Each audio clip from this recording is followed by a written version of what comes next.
Deepti Laurent joins me now on the set for a look at the main stories today. Hi, Deepti. Hi, Jeannie. Now, the G7 summit in Canada is kicking off tomorrow, but China and Russia are not part of that group. And in fact, Xi Jinping and Vladimir Putin are meeting separately. That's right. They're meeting in China tomorrow. In fact, Russia used to be part of that G7 conference when it was known as the G8 conference, but they were suspended after its annexation of Crimea in 2014. And since then, Vladimir Putin has been orienting more and more towards China, hence the reason for this meeting.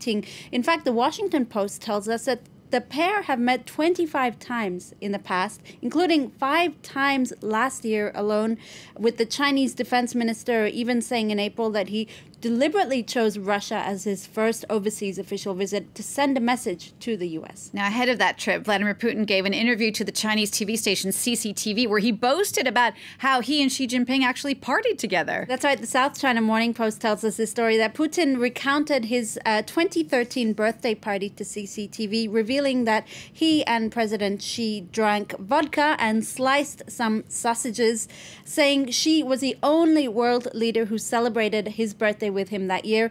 The South China Morning Post says that, however, it's a little bit more nuanced because Putin conveniently omitted the fact that other leaders had sung happy birthday to him at an Asia-Pacific summit just the day before. So for the newspaper, it's really a deliberate omission to play up this Russia-China bromance. Let's focus now on Pakistan ahead of next month's elections. And a frontrunner there, the cricket star turned politician Imran Khan, is trying to stop the release of a tell-all book by one of his ex-wives. That memoir was written by Reham Khan. She's a journalist and ex-wife of Imran Khan's. Now, she's trying to publish this book revealing details about their very short-lived marriage and scandals, according to her, within Pakistani politics, just in time for next month's elections. Imran Khan's entourage is trying to block the release of that book, saying it's defamatory, saying it's a coup mounted by his competitors. And earlier this week, a court temporarily sided with him, but that hasn't stopped Reham Khan from revealing details of the book to an Indian TV network. In this interview, she leveled charges of nepotism, sexual favors, sexual coercion, and sexual harassment at his political party.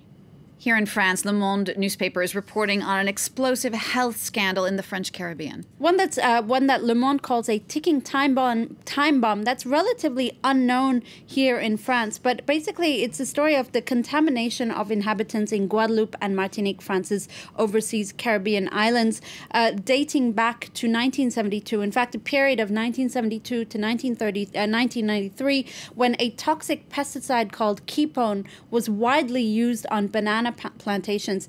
This product has been declared by the World Health Organization as being cancerous and affecting fertility as well. And Le Monde says it's affected possibly over 90% of the population in both Guadeloupe and Martinique.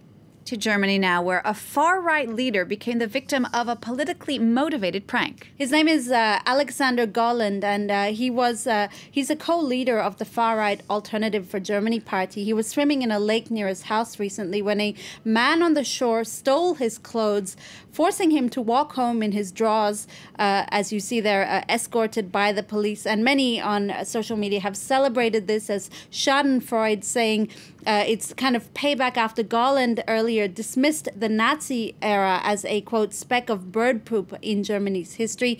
Others, though, like the German daily Die Welt, chose not to publish the photo, saying it portrayed a politician in a compromising, undignified state. Something completely different now, Deepti. And believe it or not, it has been 20 years since Sex and the City first aired on HBO, and its strong feminist message is still so relevant today. Well, it was hailed at the time, Jeannie, for empowering women and shamelessly promoting sexual liberty. How does it fare today? That's what Vanity Fair is asking in this article. And maybe unknowingly, Sex and the City time and time again broached issues like workplace sexual harassment and the blurry lines between consensual sex and brutal sex.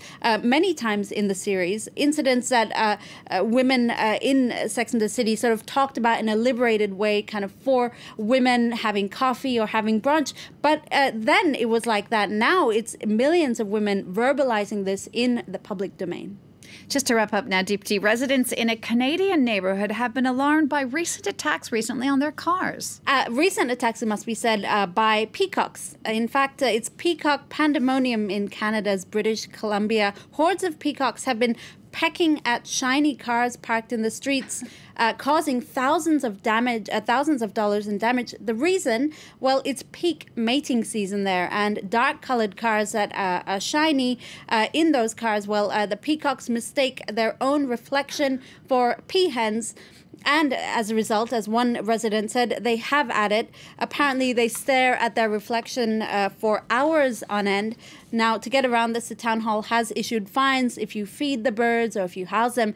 But unfortunately for them, mating season runs all the way through to October. Oh, that could be a lot of cars. Deepti, thank you for that. Deepti Kalon with that look at the press review. You can get a closer look at that, of course, on our website.